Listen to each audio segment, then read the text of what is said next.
Hey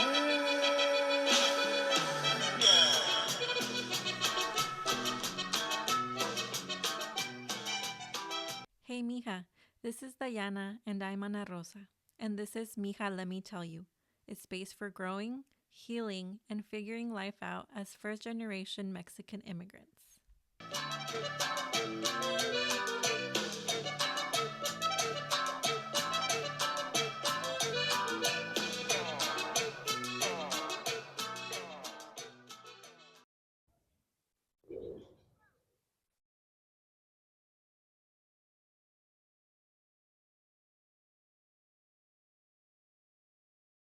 Hola a todos, saludos desde UCSB para el mundo.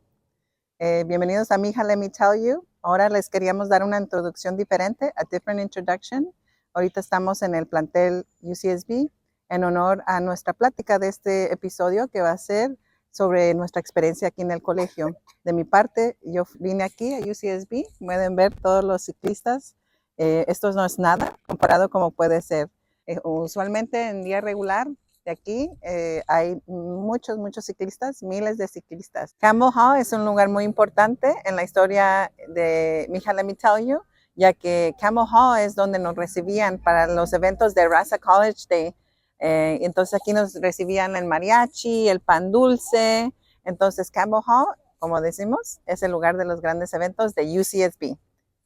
Esperemos que les guste este nuevo episodio de la experiencia de nuestra historia universitaria aquí en Santa Bárbara, y Ana va a compartir de su historia de la Universidad de California, Los Ángeles. Les damos un grande saludo y gracias por seguirnos todas las semanas y esperemos que sea de su agrado. Hi, what you saw right now was a brief introduction, kind of some scenery from UCSB. Maybe next time Ana in the future could give us a UCLA highlight. Yeah. The word. And it was a really fun day, just going out there and showing my kids what my old alma mater was at UCSB. They really enjoy seeing the cyclists. They learn how it works, the right of way of the cyclist, Dark Tower, and other important landmarks for UCSB. So it was really nice to just kind of show them around and just say, hey, your mom walked this hallway, these special places. I love that. It's different than kind of our story. Like for them, we're exposing them to college like early. So they kind like, because at this point, I guess they're second generation college students if they decide to go to, college and whatever college did they decide to go to. But, it's kind of that dream that my parents started with us, and it's kind of being followed through in a sense. Yeah, it was nice. And then Manuel and I have memories there because he was part of that journey too. So it was nice to Manuel and I reliving the old memories when we used to hang out with friends, when we used to just hang out there at the school. And he even noticed things that were different. There was a lot of more buildings that were being built. He's like, this wasn't here back in the day. I'm like, yeah, this wasn't here. There was a lot of like housing built, and they even redid the library and just little things here and there that we were like, man, this wasn't here when you were here. And it was just nice to see that and just focus on like the kids and they like running in front of us. And I'm like, I did not envision this life. I graduated in 2009, so a few years. Yeah, it's been what, 16 years, can I say? Yeah. Math is not my thing, so a few years back for me. Yeah. Oh, that's so sweet. Yeah, because that's true. Because I know Manuel would go and visit you, and we can talk more about kind of that experience for you, especially as being the first one out of the whole family to go to college. Komaha. Yeah. So there was well, I can share a little story if you want, kind of talking Yeah. about Manuel and I and UCSB, because part of the UCSB and experience or going to college was I was on my own. And so I want to say the first 2 weeks were the hardest, being homesick. I remember we moved into Francisco Torres, FT, North Tower, back in the Mm. day. And just like today, going out there and seeing the differences now, they built like a new dining common in front of it and things like that. So Manuel was like, that wasn't here. That was like, bikes, bicycle parking. There was a ton of Mhm. bikes out there. And so we were talking about the Daily Nexus. The Daily Nexus es como era un periódico de los estudiantes. And it Mm. came out like every Wednesday or something like that. And I remember one day, Manuel and I were like, oh, what did we do? We went to the movies, we went places. Now I didn't have chaperones, right? We were able to date. And so we found this page and it said like famous tacos. Oh yeah. And so Manuel and I found out there was a Lily's Taqueria. And back in the day, Lily's Taqueria didn't have the second location. It was only in Santa Barbara. So I remember Manuel would drive. So we drove trying to find this taqueria que the Daily Nexus, raved about. And we Mhm. were like, oh, ¿dónde está? ¿Dónde está? Y we were going back and forth. Well, it turns out Lily's original location is like way kind of hitting the freeway ahí. So we were like, no, like it was a hole in the wall place, and those are the most delicious. And I Mhm. told Manuel, man, Lily's used to be like just a little space, and then later they expanded, and then after that they expanded to the Goleta location, and so we made it a thing. We would go to, oh, ¿quieres ir a comer a Lily's? Even we introduced our friends from college, that we Mhm. had from LA, and they're like, los Lily's tacos. So we kind of made it a thing. So Lily's has history since like we started college. So Yeah. it was nice to see that. And that was probably before the like Google Maps and stuff, you know? So you guys were really Yeah, searching wide and far to yeah, see we're like what it was. Chapala, ¿no? Or, all the other, allá, ¿en dónde está? Like, todas las streets, like, we're like, ah, no, pues acá no hay, I mean, let's go, vámonos otra vez al otro lado, and then we finally hit it. And we're like, yep, we fell in love with Lily's. It's the closest that I think, like, tacos to Mexico, and Hmm. they're really good, and they always have a lot of people. It's very popular. So, when it's a hole in the wall and there's a lot of people, it must be good. So, Yeah. yeah. Yeah. Shout out to Lily's Taqueria. Si Lili quería anuncios, Hmm. aquí no estamos patrocinados, pero si quieren patrocinarnos, Sus aquí fiel estamos. fans. Fiel fans. Number one. Yes. Yeah, I always tell people like if you want to have like the best tacos on this side of the border that we've had so far, Lily's Taqueria is top. Top Sí, tacos top there. notch. Yeah. Yeah. Yeah. So going back to, I guess, yeah, you were talking about your first couple of days, Coma. Like, how was moving day for you? How was that moving into UCSB for the first time? Well, let me tell you, I remember my parents being there, grabbing one of those like carritos, Hmm. and putting their stuff that we thought, teníamos las sábanas para la cama, we had all the essentials. I didn't even know what I needed, to be honest. No, you don't know what you don't know until you know. Hmm. And so I remember taking the sheets, pues mi ropa, a hamper, the toiletry, todo eso que I've like basic survival skills, like this is what Hmm. I'm gonna survive. And I didn't even know, it was scary because I was gonna meet my roommate. And so Manuel came with us. Manuel has always been part of the journey. Yeah. And so I remember a picture of us like moving in with the cart with all our stuff and getting in the elevator, going to find our room. They Hmm. had a designated room. And I remember there's a story because we were going up the elevator and there was a girl and I was like, I hope that girl is my roommate because she seems Hmm. really nice. Yeah. And it turned out to be the sister of the roommate. Coincidencia, that he was going up the stairs and I was like, oh, I hope that's my roommate. And it turned out to be the sister. And it was nice. I remember moving in was kind of strange when my parents left. I felt kind of like, I'm here by myself. I've never been by myself. And Yeah. it was, I remember I didn't drive. I didn't drive.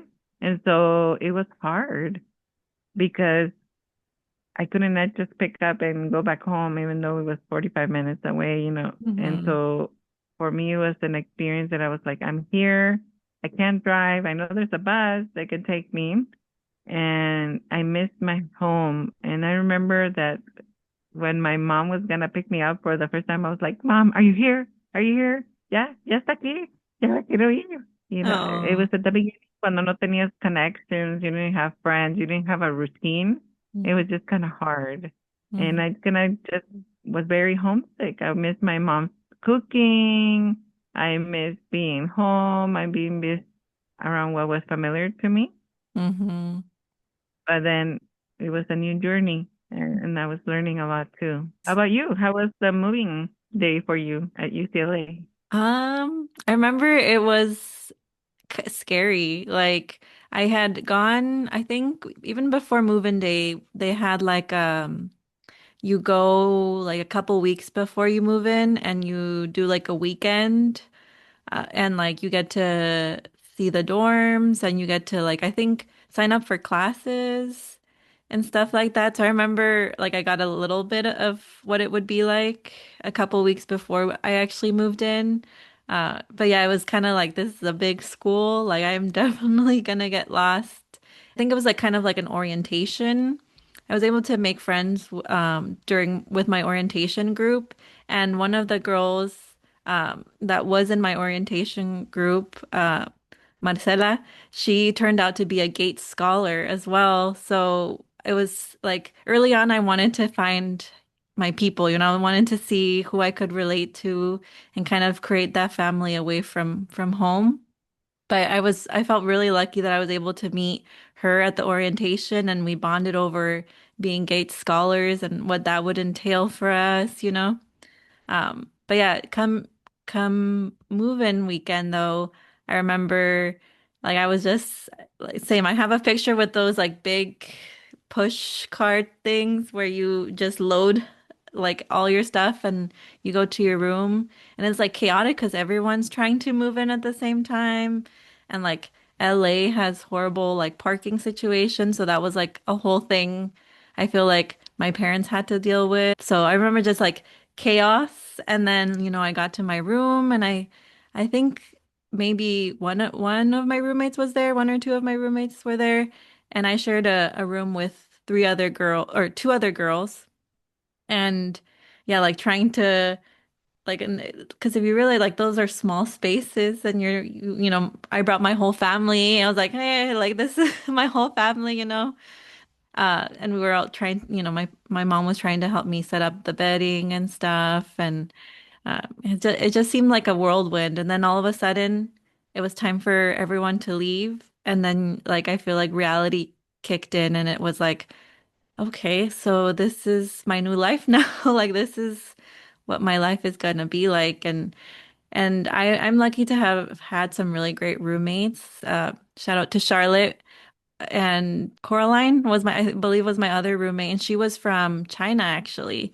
So I got to have like a foreign student as part of my first year experience, which was really great because when you do go to college, you see people from all walks of life and you make connections with people from all over the world. So it was really great to kind of learn from her and Charlotte. It was funny story about Charlotte is we went to high school together. And you know how when you're in high school, like you have different like cliques, I guess, if you will. So like we never talked to each other in high school. Like just our senior year, we had AP Bio together. And you know how when they seat you in classes by last name, and her last name is Will, so W, and then Cepeda Z. So we were, we sat together and I remember we were talking and then like you start asking people where they're going to college or where they got accepted and she had told me like, "Oh, like I'm going to UCLA." And I was like, "Oh yeah, like I'm also thinking of going to UCLA." And then it was really funny because then one of her friends said like, "Oh, Charlotte wants to talk to you after class." And I was like, "Oh, okay, this is a very serious talk." And is that Charlotte actually was like, "Hey, like since we're both going to UCLA and I don't know anyone over there and I'm not sure if you know anyone." She's like, "Would you want to dorm together?" And I was like, "Sure." Like she seemed really nice and is really smart. So I was like, "Yes, she doesn't seem like a crazy partier girl, kind of my vibe. So it worked out and we actually got to dorm together. So I guess I knew someone, pero like I had never really hung out with her. And to this day, we're really close friends. So it all worked out kind of taking a gamble, if you will, with of someone that I didn't know. But we became really close friends through college. I feel like that made it a little bit easier for me that those first couple of weeks because there was someone that knew like solving and Buellton. Feel Speaking like of which, oh sorry, I was gonna say, um, shout out to Charlotte. She gave me this Hocus Pocus mug in tiempos de nice. October, because that was the one thing that we bonded over was Hocus Pocus. We would watch the Hocus Pocus movie, that we watched growing up, and we would say the lines together and stuff. But anyways, So that, there's, there could be different worlds coming together by a shared experience or shared, something little like that could be a friendship moment. yeah, Yeah, totally different for me. yeah. They would know solving. They would know solving. I would say, "Oh, I'm from Buellton," and they look at me all weird, and I'm like, "Solving?" And they would be like, "Oh, yeah, yeah, see this town," and I'm like, "Yeah, yeah, yeah." That's like kind of where I live. And so but definitely there was no one there that I knew. It was all new people that I was meeting along the way who felt the same way as we did. Like kind of trying to find their way.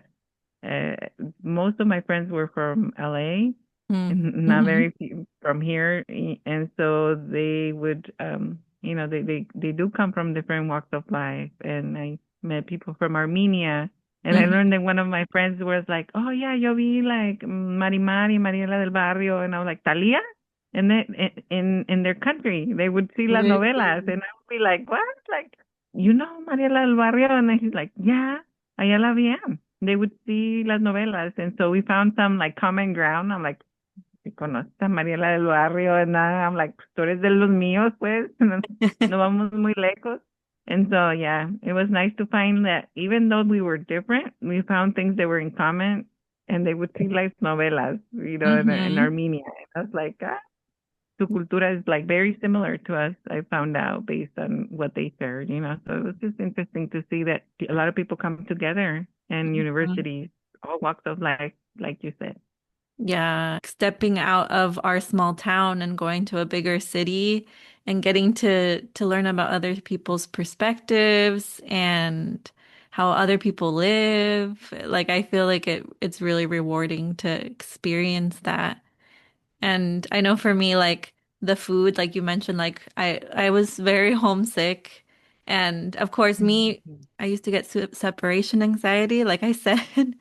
And I feel like going 3 hours away, I was like, oh my God, like I'm really missing like my family and especially like the food too. That was like my first experience of like you go to eat at a dining hall and you have food that is like good, but like it's not ho a home cooked meal. For the places where like, oh, los taquitos, el pozole, you kind of gravitated. I don't know if you guys did, but I gravitated like where they would serve more of like my food, de Mhm. like the hispana y, and they would be like pozole. I'm like, no, cuando había pozole, mi corazón se saltaba, I was like, ah, pozolito, so good. O Sí. taquitos o cosas así como que era como comforting, ¿verdad? Es decir, bueno, va a comer algo que pues no sabe exactamente igual, pero pues algo familiar. Mhm. Y para mí la experiencia de ir a comer a los dining commons fue como life changing, ¿verdad? Mhm. Porque era como un restaurante que ibas todos los días ahí, dependiendo de tu meal plan, ¿verdad? Te daban una tarjetita, bueno, no te la daban, tú la comprabas el meal plan, pero gracias a que teníamos la beca, pues nosotros no lo pagábamos. Pero era una tarjetita en ese entonces y tú decidías qué meal plan, 2 veces por día, 3 veces por día, dependiendo que había cierta flexibilidad. And you would go and scan it and it would kind of like keep track every time you scan of your meals. And then you would go, era como el buffet. In the dorms, you wouldn't have to worry about cooking. It was made, there was food for you at any time you wanted. But it was different if you lived not in the dorms. With you live outside of, yeah, you dorm and then you lived out off campus. Yes. I think for UCLA, like the first 2 years, you could, like, you had a spot in the dorms if you wanted to live there. And then the next 2 years, like, it was like, I think it was like, I don't know, like you had like maybe a wait list or something. Like they gave priority to the people who live or who were like first and second years.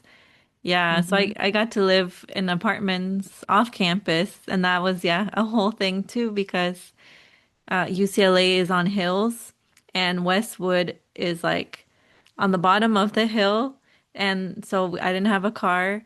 And I guess there was buses. And I think this was before Uber was popular, maybe, or like up Hmm. in us, it was starting.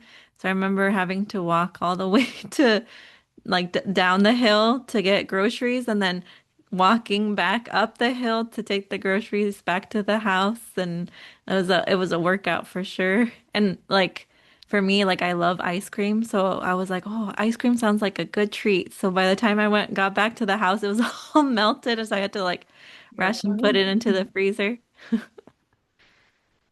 Yeah, I remember grocery, it was a lot of learning, life skills, have to Hmm. go and do your own shopping. Like when you lived off campus, I remember um, we would go and do our grocery, trip and just thinking like doing your list, what do I need, learning skills like to cook, and we would call our mommy, and Sí. ma, ¿qué se le pone a esto? ¿Qué se le pone a esto? Porque quiero hacerme algo, aquí y no me Yeah. acuerdo. También es como budgeting, Hmm.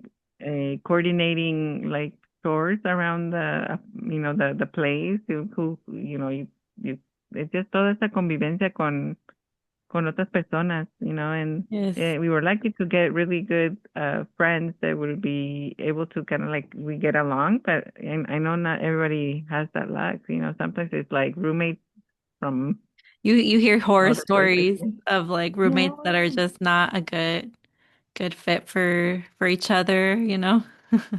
yeah, those Yeah. are good Yeah. thing we didn't have any of those.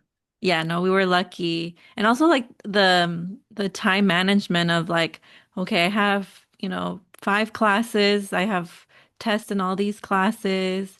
So when can I go do groceries, and like managing your time, and like yes, you have time where you can do fun things, but like as a like new grad from high school, being able to set your boundaries and set times for actually like studying and doing academics. I feel like for me, the first few years at UCLA, like I was very like strict on myself. Like you know, I have to study. Like I can't be going to all these sports events, or like I was more, I don't know. I think it was more like, oh, like, no, I'm a student. I need to study.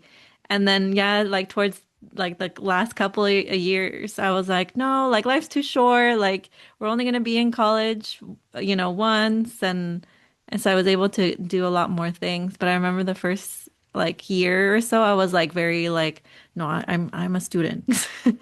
I don't know if that's how you felt. Yeah, I had a group of friends. We kind of like our idea of fun was go out to dinner, go get a movie. We weren't into the sorority Hmm. life, even though some of my suite mates at one point, I kind of lived that experience through their perspective based on Yeah. what I heard and things like that. Chisme time. No, I'm just kidding. Those roommates, my roommate was, I had a great relationship, and then we had this, my freshman year.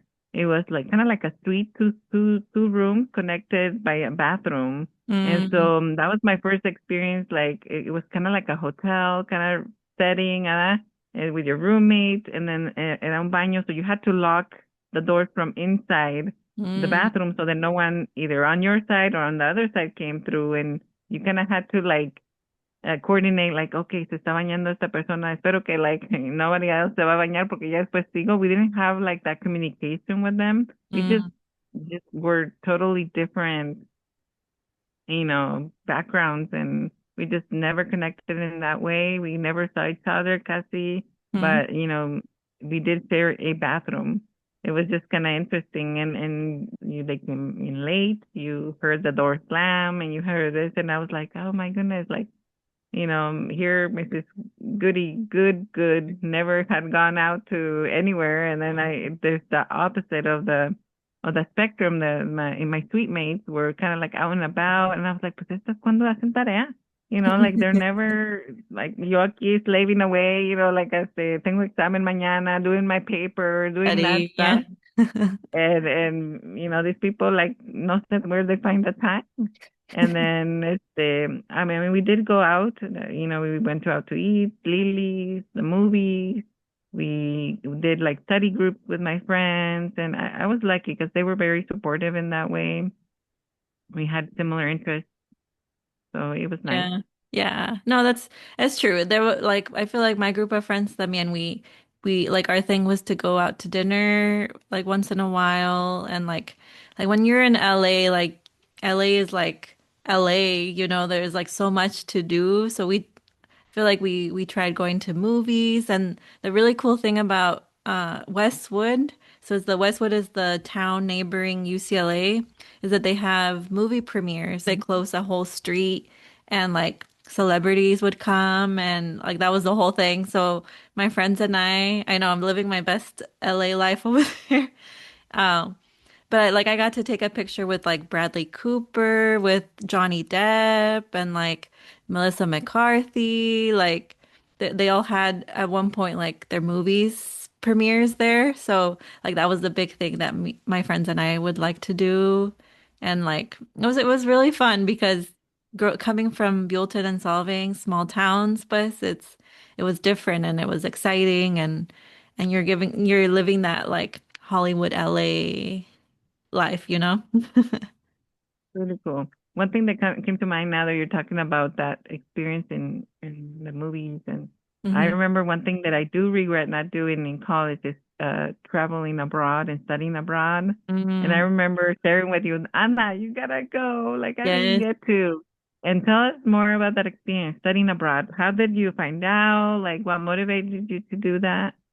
Yeah. Yeah. And I do remember you telling me like the one thing I regret not doing in college is not studying abroad. So you were kind of la patadita coma that was like, okay, like, and it was something I wanted to do too. I was just like really scared and didn't know Mhm. how that would even work. And so I remember going to at UCLA, they had like counselors, I believe, that were specific to study abroad. Like, I don't know, maybe I went to my like regular academic counselor and then I was able to go talk to like a study abroad counselor and they kind of helped me figure out like how it would play out with my degree. Because I was studying psychology and then I had a minor in disability studies. So I think the counselor was really nice, really like gave me a lot of great information, and it basically like turned out that I could do like my some of my general ed abroad. Like I would be doing it at UCLA or I would be doing it abroad. So I was like, okay, I guess I can do it abroad. And Mhm. so I remember talking to her and I remember like being like, okay, so I have information now, and now I'm like but I don't want to go by myself. So I was like asking around like people who were in psychology también, like who would be interested in maybe joining me to study abroad. And two of my close friends that were studying psychology are Valley and Janet. And I met Janet first. I believe she was in my like stats class. We sat next to each other and we like bonded over like hot Cheetos and stuff. Um, Nice. yeah, that's the fun, like the cool thing about like college, you like sit next to someone and they become your friends, and then you become friends with their friends and you kind of create that, like we say, that family away from home. But yeah, so I remember like telling them, I'm like, hey, so I found out that we can do all these classes that we need for psychology. We can do them abroad. And I think I got them like interested in it, be like, okay, yeah, like let's do it. Let's do it. And I think at the end of the day, like Janet like did another study abroad. I think she did like a nutrition based one, and Areli and I were able to do the study abroad together. and it was the end of our third year, I believe. And we were able to do it was a European transformations is what they called it. And it was a 10-week program. It was like a quarter or was it a quarter? Yeah, it was a quarter. And it was 5 weeks in Madrid and then 5 weeks in Rome. And like I remember like it was so exciting. I was really scared, even though I had a really great friend coming with me. Like I was like, I'm leaving my family. Like my family's gonna be thousands and thousands and miles away, you know? But I was like, how can I not go? Like how like I have a scholarship that's paying for this. Like I have a great friend that's coming with me. And I'm like, I get to go to Europe. Like when will I have this opportunity to go to Europe? So so we were able to go, I believe it was like in March. And it was really great. It was life-changing. I feel like I tell anyone like if you're able to do it, study abroad because you're going to be taking those classes at your university and talk to your counselor. And if you can take those classes in another country, like why not? You know, why not do that? And but yeah, so we did 5 weeks in Madrid and that was like amazing. Like we got to live in like a apartment with people from other universities. So I think like we went to like we dormed with students from UCSB, like UC Santa Cruz, and like it was really cool to just see and immerse yourself in the cultura. And like we went during it was like during the Semana Santa and in Madrid, you know, they're a very much Catholic and Spain is very much Catholic. So they have their own costumbres, like they did like huge parades and like it was a whole beautiful experience to experience La Semana Santa abroad. Because you know, in Mexico we have our own traditions and stuff and it was really cool to see like what they do in Spain and Ma in Madrid specifically. But it was really great. Like we took classes Monday through Thursday, and it was like Spanish teachers. People, the teachers were from Spain, and we got to take like history of Spain, and we talked about like the culture of Spain. And then what we tried to do was like we didn't have school Friday, so Friday, Saturday, Sunday we would book a a trip to like we went to Paris, we went to London. We tried to do as much traveling as we could during the weekend because we're like we're already over here and everything's so much closer. Yeah, so it was really great. And then after the 5 weeks were done in Madrid, we went to Rome and I completely fell in love with Rome. Like Rome is everything you imagine it to be. Because I know, Coma, you love like all the history. So in Rome también we stayed at like a whole like student like apartment complex and like you walked to class and like you could be walking and then all of a sudden you like run into some like Roman ruins like from like the ancient times.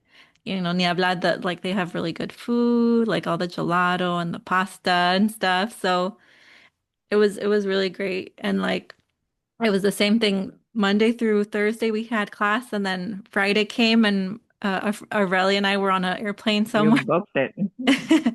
Yeah, so and like everything is Yay. so close, so we were able to go like even through train, we went to like we went to Florence, we went to Venice, which was also beautiful.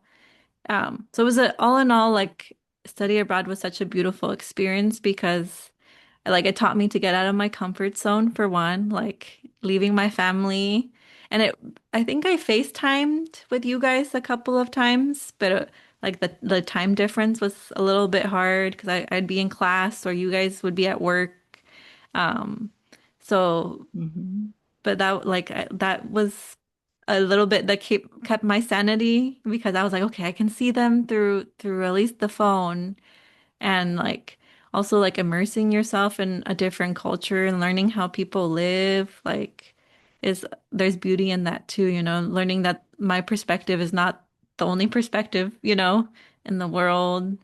And and yeah, like we said, like learning to grow grocery shopping in a foreign country también, like because that's the thing in Madrid and in Rome, there's no chile. Like they don't have chile. A nosotros que nos gusta el No había chile, chile. you know? And so learning to cook without chile. Tortillas, no, nada, nada, ni tiendita. No, like I think No maybe había tiendita, nada. not really, not tienditas mexicanas that I could find. Towards the end, there was like, I think no sé si maybe in Madrid tenían like a Mexican restaurant and tenían tacos y creo que allí les pregunté like, oh, where do you guys get the tortillas from? Like, and I think they like told me where they got the tortilla. So it was towards the end. So I was like, oh man. But like even like trying all the different snacks and all the different food and it was really great. And yeah, I remember coming back from it and just being like having a withdrawals a little bit. I was like, oh, like I wish I was over there, you know? Because I think so. The thing is, the Ya gates. ni querías venirte. I know. I was like, oh, I could see myself Aquí living déjeme over con el romano aquí, con el muchacho español. here. That's the thing. Like allá in Madrid se visten like very elegante. Like the people will be going to work with like suits and stuff. And yeah, en ese entonces I didn't have a boyfriend or anything. So I was like, okay, well, el ojo va donde el ojo va. Aquí estoy disponible. Yeah, so nos echamos buen taco de ojo over there. So the Gates scholarship paid for the classes, but I had to provide my own money for like the spending and the food and all this stuff. Like I remember working at the souvenir shop in Solving during my winter break, to save up money for extra spending that I wanted to do allá. So I remember like having I didn't go to Mexico that December to go to work and save up for my study abroad that I would take that mark. I always tell students like if you can find a way to study abroad because it really is like a really exciting experience and you learn so much. And like I always tell Arveli and I, we look back and we're like, remember our study abroad days, and we were young. We were like maybe 20, 21, kind of. So we were, younger and like looking back, we're like, there were some situations there that were not the safest, but Diosito was always with us and like, things worked out for us. But looking back, we're like, wow, like we were young and we enjoyed it and it's something we'll always remember. Yeah, walking the pathways of UCSB, we found little carteles, saying like study abroad, and I was like, oh man, like I wish I would have done that, and it was a learning. I think as being the first person, literally the first person in my family, Yeah. entire family, to go to away to college, it was like I didn't know very much about what it was. And it was a lot of being scared, of like getting out of my comfort zone. I was already out of my comfort zone by going to college. Yeah. It's like you go out of the country, that's just too much. Yeah. And I know that people did it. I didn't know how they did it. And then I was like, no, like once I shared with you, I was like, no, sis, you need to go travel abroad, travel abroad, live. I want to live vicariously through you, traveling abroad, and Yeah. just wishing the best for you, like opening. I didn't do it, but you can do it.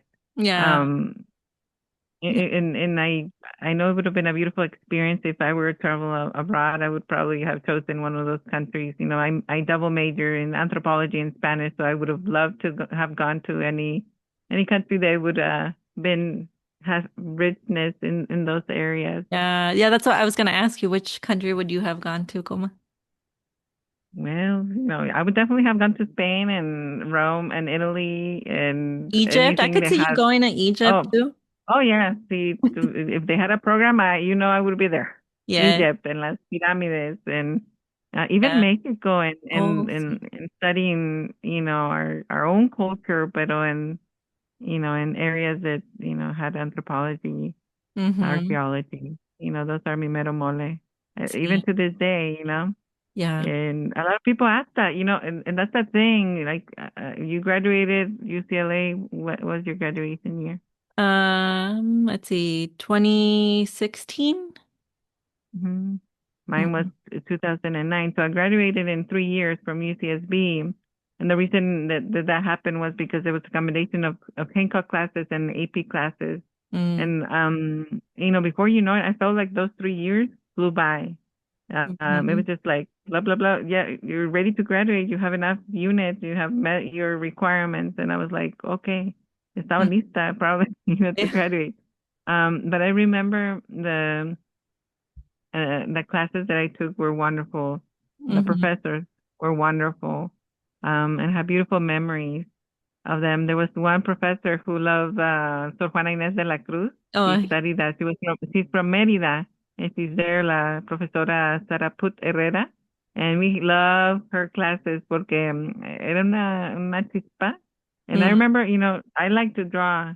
Many people don't know this. I have a craft side, pero le dibujé una Sor Juana de Inés de la Cruz para un proyecto, and she has mm. one of my works of art, le hago yo, de Sor Wow. Juana Inés de la Cruz. But Yeah. we even did that obra de teatro, and Manuel's mom made el traje de Sor Juana, and I didn't wear it. And one of my group mates that we were presenting wore it. But I remember later on you wore it at la high school. ¿Te I acuerdas? did. It was for AP Euro, and I think we had to pick like European like people who were part of history or something. And I remember you're like, well, I have the Sor Juana Inés de la Cruz the outfit. You want to wear? I was like, sure. Yes, I remember it was for extra credit because AP Euro was a hard class for me. It was a really tough class. And I was like, hey, any extra credit I can get, I'll take it. If it means dressing up like a nun, like I'll do it. Hasta my one of my classmates and I like acted out like one of her poems or writing documents. Yeah, we You acted it remember out. that experience? Talking about that experience, let's share. Remember, like, creo que Manuel y yo te acompañamos. I don't know who else. I think it To was this, just you two because I don't know, I think my parents might have been working or something and they did like it was I forgot what the name was, but in AP Euro like we went to a person's house and it was like you would dress up as a person in history and then people would walk around and ask you questions and you had to respond like you were that person like alive and what was life like that like during your time and you had to explain and be like historically accurate and it was a fun experience and like I said anything for extra credit because anything to help me get an A in the class.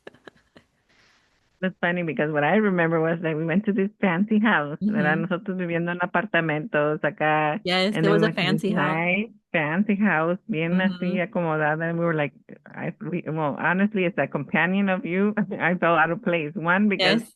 no teníamos nada que ver con la clase, but we were there supporting Ana, Thank you. for Yes. sure. The dynamic trio once again. Sí, yeah, los tres mosqueteros ahí, Yes. and I remember like just being there and be like, I don't know, saber, no sé qué tenemos que hacer. We're aquí con Ana, and we're just cheering you on and just being there Hmm. with you. But it was definitely out of place because it was not something that we were used to.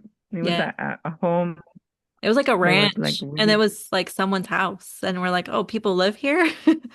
You know? yeah, we're really like this is only in movies para nosotros. Yeah. But Yeah. it was just it was beautiful experience. Don't get me wrong. It's just like feeling out of place, and we don't feel like we belong here. Yes, even in going back to like UCLA también like I had really great professors también and that was another thing is like you were in a class of 300 people, when you're at the high school you are in a small class, maybe 30 people and you go to like these big universities and all of a sudden there's a professor and then there's like an auditorium of 300 people and it's definitely that imposter syndrome where you're like, okay, like this different. This is like like hard, like can I even do this? Like all these pensamientos, no, you start thinking about like, oh, okay, like this is harder than I thought it was gonna be, and do I even belong here and stuff. And but I feel like they do have like breakout like discussion, Section. yeah, like discussion sections that are smaller, and you get to talk to the TA. But even that for me was harder because I was like, but I want to ask the professor, but then I was too scared to ask the professor because in a sense, you put them up in a pedestal. Like these are like they have Yeah. doctorates in their profession, and like, is my question even like a good question? Even though Señor González would always say there's not like what would he say? He was like, there's no such thing as a dumb question. But I remember Yeah. like, oh, like I don't know if my question is worthy of asking the professor, like that Yeah. navigating that part was hard because yeah, like it is different like having to sit in an auditorium as a class, you know? Yeah, I remember it. Campbell Hall was the big hall, and I remember my first day sitting there and looking around, and I'm like, we are all taking the same class. Hmm. I didn't understand how things work, but then later I understood how things work. I'm like, the teacher has all the time to grade all these papers or Yeah. whatever. And then I realized, no, the TAs support Mhm. the professor, and in the smaller sections, discussions that take place, and they kind of support the professor in the class and in grading, and it was a lot of learning, of how the structure was in Hmm. college. And then later, as you move to the upper division classes of your undergrad, then the classes became a little smaller. But Hmm. the more general ed ones, I'm not gonna, the transition for me was hard. Going from, and I thought I was doing well in high school, but the rigor of college, really hit me in the face. Hmm. And even though I did well, I didn't fail any classes. I felt like, wow, like it was an awakening, Hmm. um, to start school and see the rigor of college. And I was like, oh wow, like I need to step it up. Hmm. And that happens with anything. The first semester, or in this case, the quarter system, it was quicker. It was fast. Yeah. We were used to a semester acá en la high school. Acá it was 10 weeks. Before you know it, you had midterms, and before you know it, you had finals, and ya se acababa la clase. So it Hmm. was a blessing in disguise if you didn't like the class. You were like, oh, 10 weeks, 10 weeks, y ya. Or it was like, if you really enjoyed the class, you were like, ya se va a acabar la clase. Yeah. Yeah. And you didn't have that extra credit sometimes to help your grade a little bit because a lot of the time it was either a midterm and a final, and that was your grade. And if you failed one, it was hard to be able to get your grade up. So you really had to focus and do well on those tests because era todo o nada kind of thing. Sí.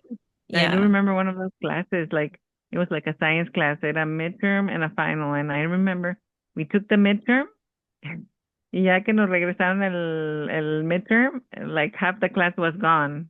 Half the class had dropped the Oh. the class. They felt like they couldn't pass it. And I Hmm. was like, wow, like we went from full to like empty.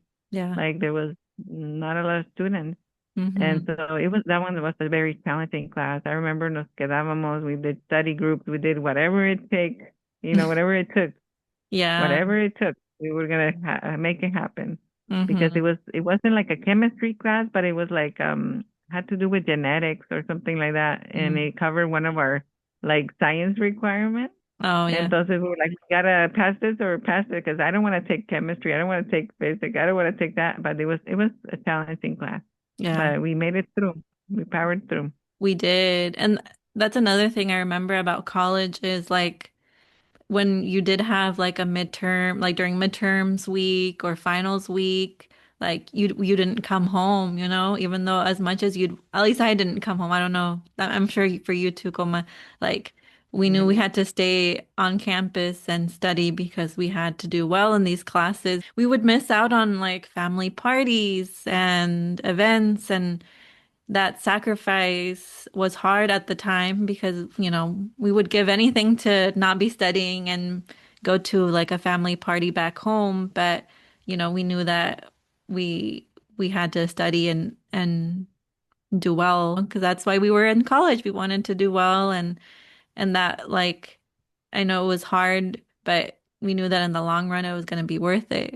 Yeah, it definitely took a lot of it's consistency and motivation and everything in between, Hmm. grit y Yeah. todo, porque tú estabas aprendiendo el sistema, you were learning how university worked, you were learning how to study habits, different than what you had probably in high school or, increasing your ability to do different things based on, like, for example, I'll give you an example, Hmm. a lot of reading.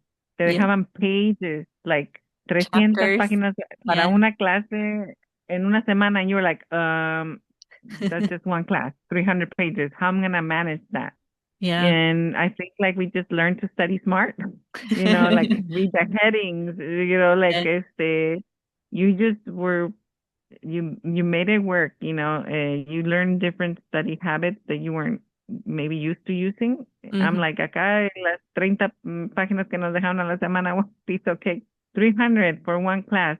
I remember when I saw that it was talking, I was like, ¿cómo voy a leer todas estas páginas? Y yo leo despacio porque estoy, like English, my second Hmm. language, and so we had to do like study smart, Yes. like read the headings, empezar con las dos primeras oraciones, las dos últimas del párrafo para agarrar los puntos más importantes, and just kind of get a gist of what I was going on and reading. And I was like, wow, like Yeah. it was shocking. Like, Hmm. Yeah. Yeah. The amount of work definitely, like, as much as we took, AP classes and honors classes in the high school, you're like, oh, this is a different ball game for sure. And like, and other people were going through the same experience too, which was helpful because, like you said, you do like within your classes you create your own study groups and you kind of make friends because everyone's going through the same experience and there's beauty in that también because you're like you build those close friendships because you're all going through the same things. for sure. Yeah. I really loved it when the professors had like review nights before the Mm. exam. Y ahí todos nos veíamos, todos los que no iban a la clase ahí, they showed up, because that was their opportunity to catch up. Because Yeah. in college, they wouldn't, in university, some classes they wouldn't take roll. I mean, Campbell Hall, how do you take roll in that? And Right. so you would see like, oh, todos empezaban, all bien ahí atentos. Buenos And then estudiantes. como iban sí, buenos estudiantes ahí tomando notitas y todo. And then como pasaban las semanas y ya decline of attendance y ya cuando iba a ser el midterm ya venían de regreso, Mm. ¿verdad? Y luego they did the exam and then los study review sessions, they were like estaba packing. I'm like, yeah, ¿estos de dónde salieron? Porque allá no había aquí, ¿verdad? No Yeah. habían tantos. Ujú. That's so true. I was thinking about how while I was at UCLA, there was a couple of deaths in our family. And that was really hard to experience it from afar, being away from family. I think the first one being when my Nino Feo passed away.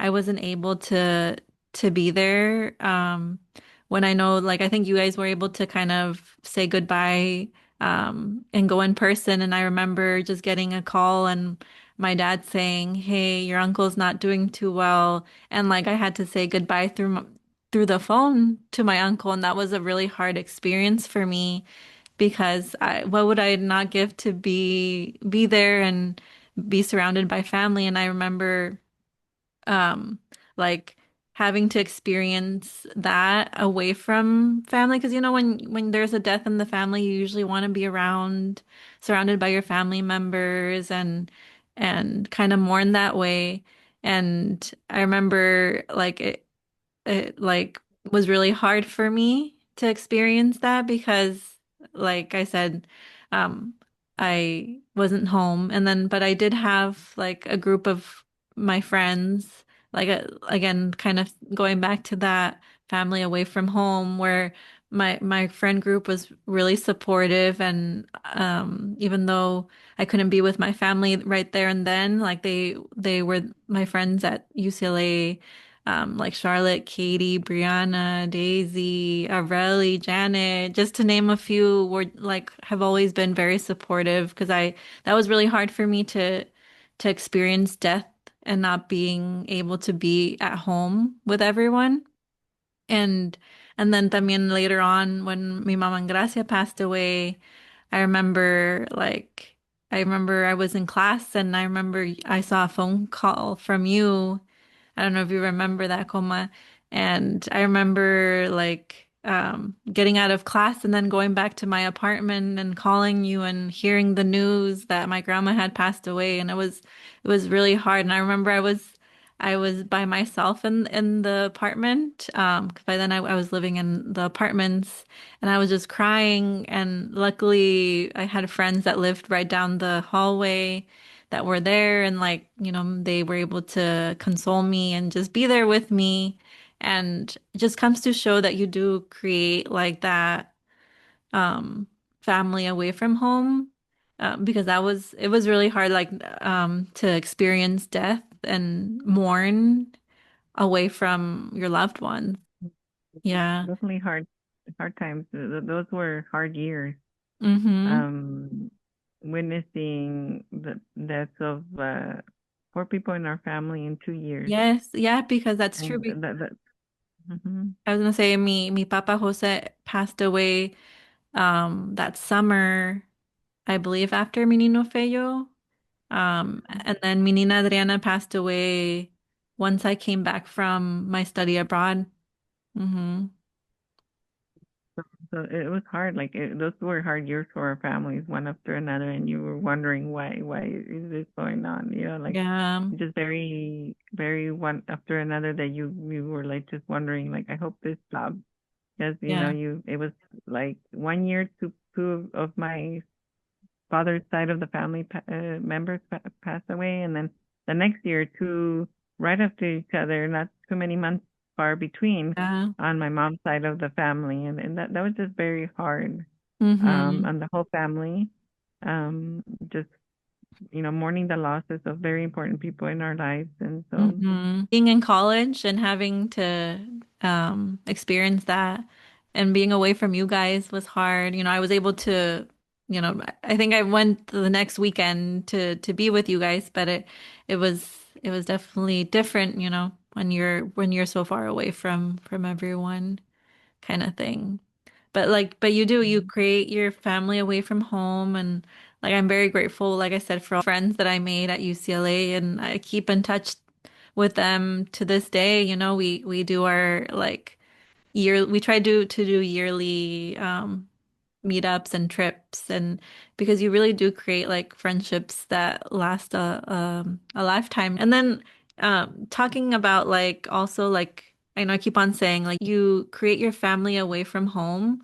And at UCLA, I don't know how it was for UCSB, but at UCLA we had like Gates Millennium Scholarship like group, I guess, club, where all the students who were Gates scholars would go and meet like, you know, ever so often and kind of we created a little community at UCLA where we like some of us were taking the same classes and there was Gates scholars that were like older than I was, so they were able to kind of give us advice and tips and like because we all knew, you know, as a Gates scholar, you're kind of like a you know that it's usually typically people who are first generation students también, and we all shared that similar experience, and we they did a really great job of like trying to create a community for us, and I'm really thankful for that because that helped with my like separation anxiety because you do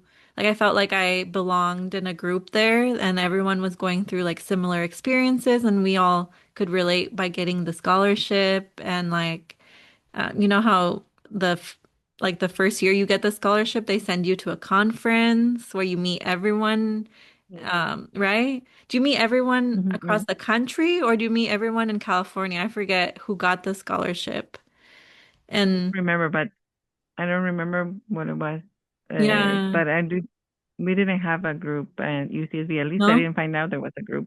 Oh, okay. Yeah, for us, I forget how I found out. And it was based off of like because we met up for the conference.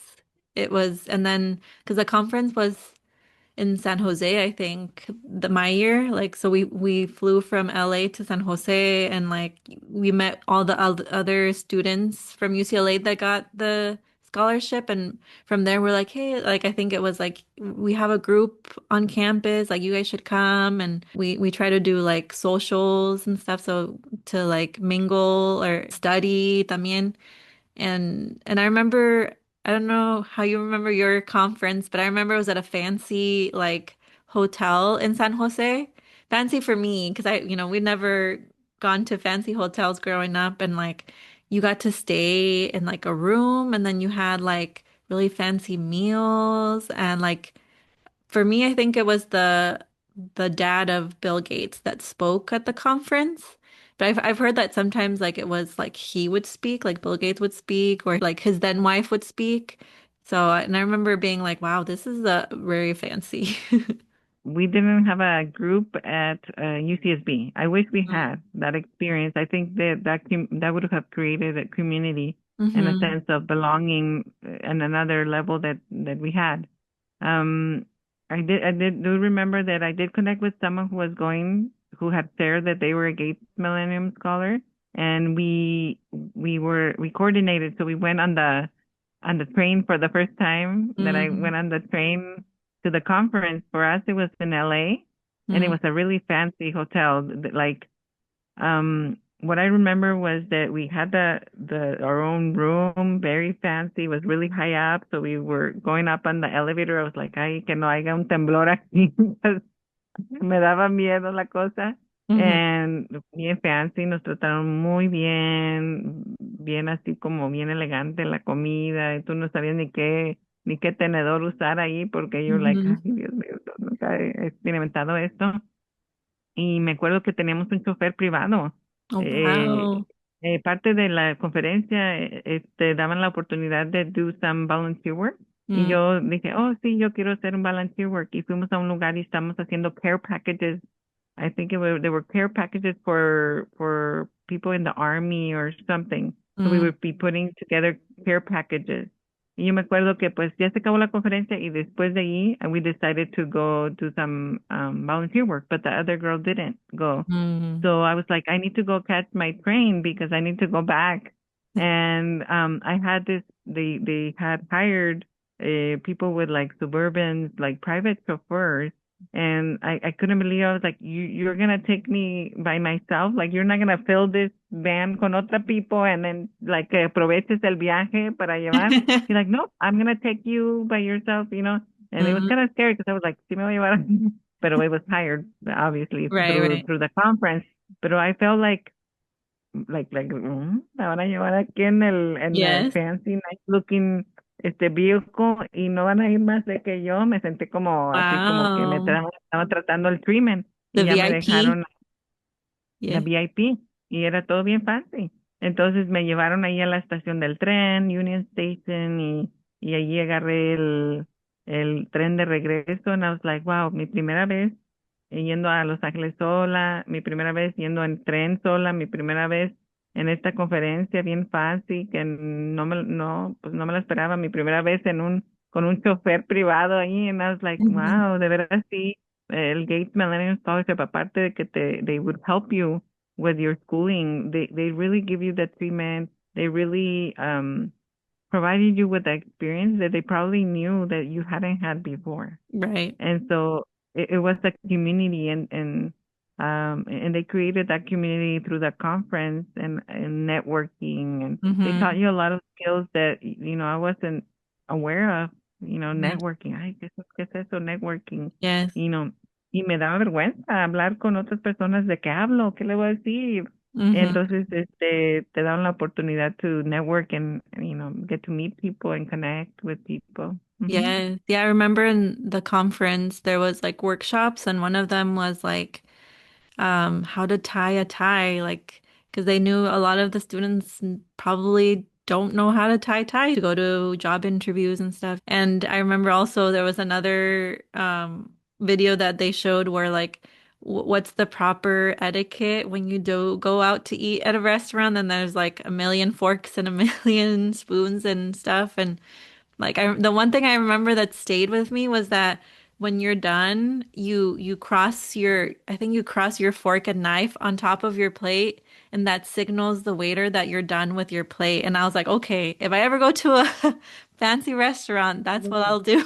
Like X marks the spot. X aquí, ya no. Yeah, yeah, yeah. But it was things like that where they knew probably that you're right, like we hadn't experienced something like that, but they're like, this is might be something that like if they go to like business meetings at fancy restaurants or, they need to how to tie a tie or how to, use certain cutlery. So it was interesting to experience that and like it just comes to show like there is pr like so many pros to working your butt off and applying to scholarships and so much beyond the monetary portion of it that they provide, like you said, that community, those skills that where else would we have learned? Yeah, wonderful experience. Mm-hmm. Great opportunity. And just going back, taking it back to our college experience. That was a wonderful experience within the college experience, Mm-hmm. receiving the Gates Millennium Scholarship, being able to use it to pay for tuition, for cost of living, and not having to worry about taking out loans. And Mm-hmm. so we are very grateful, Yes. each of us, for that opportunity in Mm-hmm. our family, and it came because of hard work, like you said, but it also paid off in the end. Yeah. Um, and then to follow up about the university life, and how was, like, applying when you were about to graduate, Anna, like how was that, knowing that you were going to be finishing Mm-hmm. your bachelor's degree? How was that process for you of getting ready for graduation? I feel like for me it was kind of stressful again. There seems to be a recurring stress. Me, I'm just stressed out all the time. But no, no, it was like stressful in the sense where I'm like, okay, so what comes after college? I was living this for 4 years, just focusing on being a student and getting good grades and studying. And I think come like maybe third year, I was like, okay, so I really need to start focusing on what I want to do in life. Like I said, I was studying psychology with a minor in disability studies, and I'm like, psychology, like what kind of job a bachelor's in psychology get me? And it's very limited in a sense. Like if you want to do like therapy and stuff, you need to go on to get your master's and I remember like going to the career center at UCLA and like just figuring out what my next steps were. And that was hard because, like I said, it was like my second, third year where I was like, okay, so what do I want to do? And what can I do here at UCLA that will help me for the next step? And I remember like I was kind of like not sure what I wanted to do. I went to the career center and like looked at books and took tests. And I remember going to like a lot of the job fairs, también, and seeing kind of what was there. And for me, I knew like I wanted to work with kids in some form. And so I was like, okay, so what kind of careers would, that look like in a career? And I remembering that, when my mom would talk about taking Dulce to therapy, and I remember sometimes going with my mom to these therapies. And so I looked up like, oh, therapies for children with disabilities. And I think I came across like occupational therapy and I did research on it. And I was like, okay, so I can, this is kind of the road I would need to take. So I was like, okay, psychology seems like a good road. And then like disability studies, like was kind of led to that road también.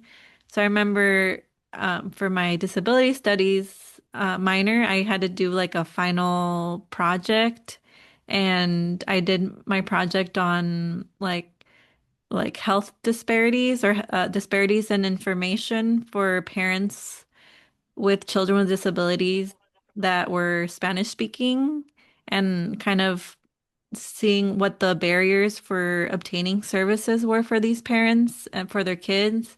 And I like got to like observe like occupational therapists in LA, and I got to do even I was part of like a research lab that focused on supporting students with disabilities. So like I opened a lot of doors and I knew, okay, so if this is what I want to do, then once I graduate, I need to take like a gap year and then do some of the specific classes that the program would entail and then, apply in the future for grad school.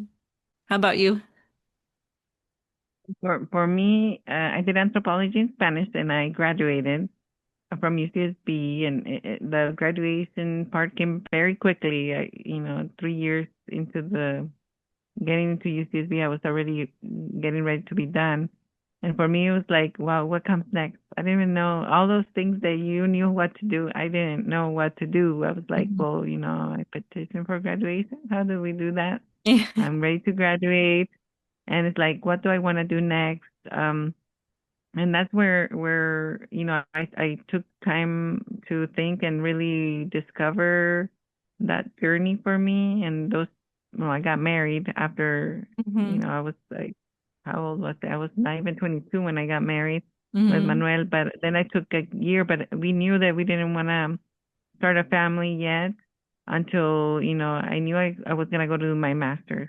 I knew that, anthropology and Spanish, they're great and they gave me a lot of background, but I took some time to really explore, and I figured out that I wanted to be a counselor, because I liked education and I like helping people. So that was the Hmm. perfect. And I didn't see myself in a classroom with a lot of kids, and I'm more of the one-on-one and that relationship building.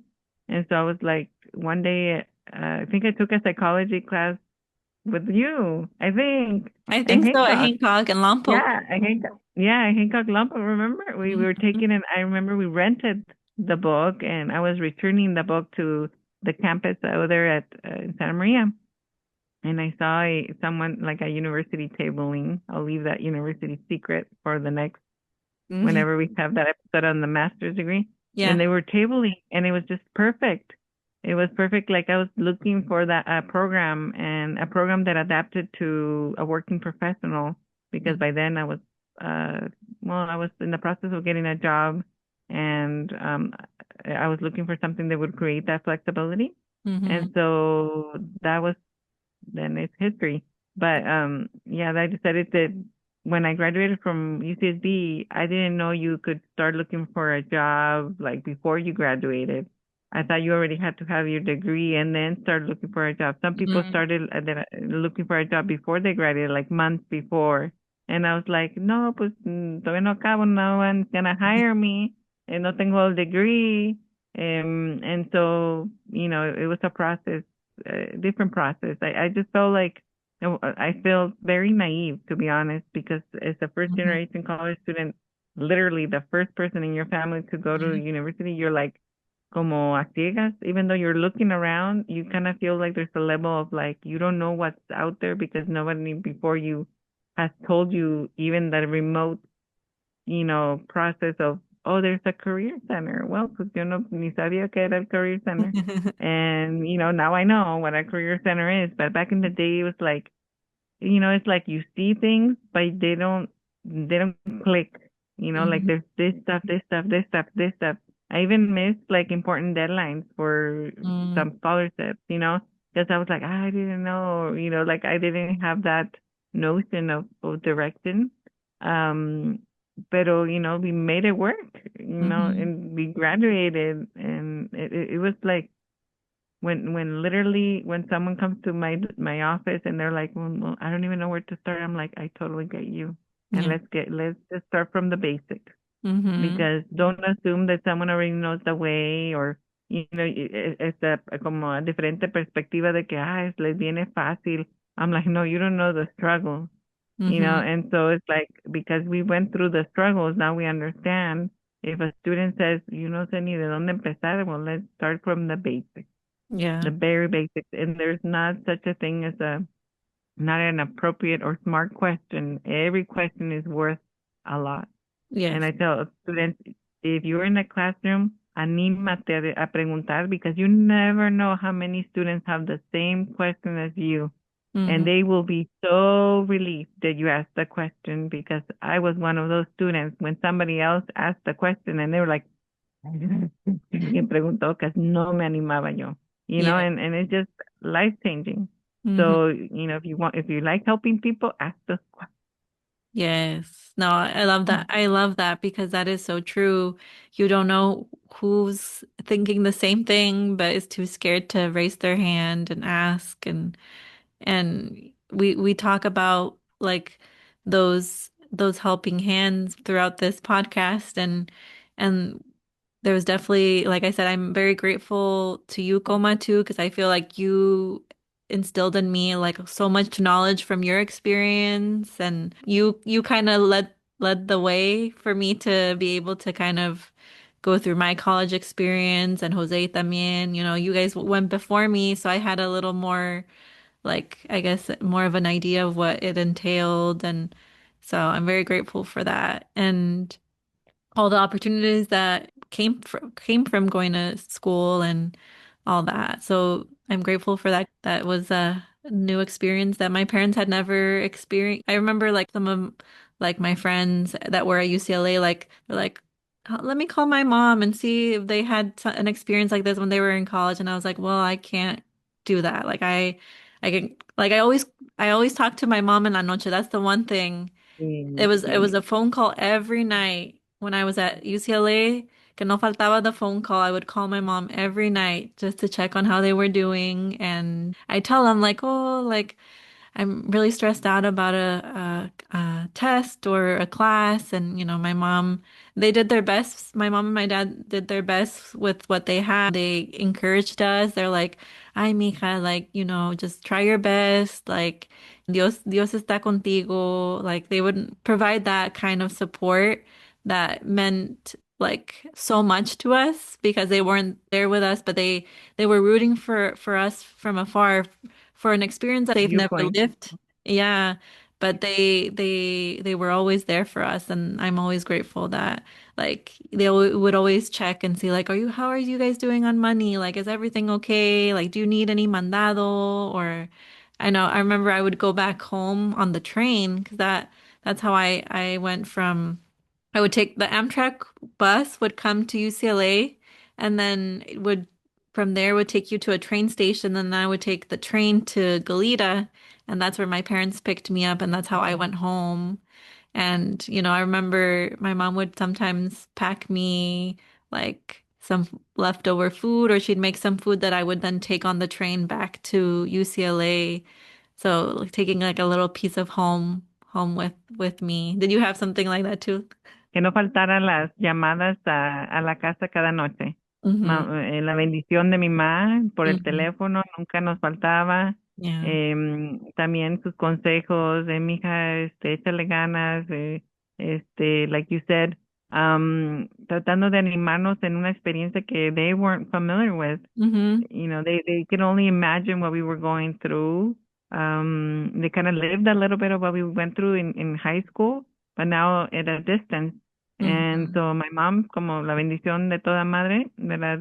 Nunca nos faltaba, and that was a blessing because whenever I went into a test or something, I'd be like, my mom ya me dio la bendición. I feel more at ease, Mm-hmm. more con ánimos de salir adelante. And the reason that we did that is because our parents, Mm-hmm. their hard work and dedication. Entonces, um, you went into la batalla, y así como en la guerra, ¿verdad? Ir a tomar la prueba, pero you're like, tienes el escudo, de tus papás Mm-hmm. y el ánimo y dice, bueno, pues un día a la vez, una prueba a la vez, un examen a Mm-hmm. la vez, hasta que acababas la quarter, Yeah. and then you'd be like, oh ma, ya pasé mis clases, like Yeah. when, ya, y también cuando los alistábamos para ir a México, the quarter, like before going to Mexico, it was like, ay, Dios mío, ya mero terminamos so we can go.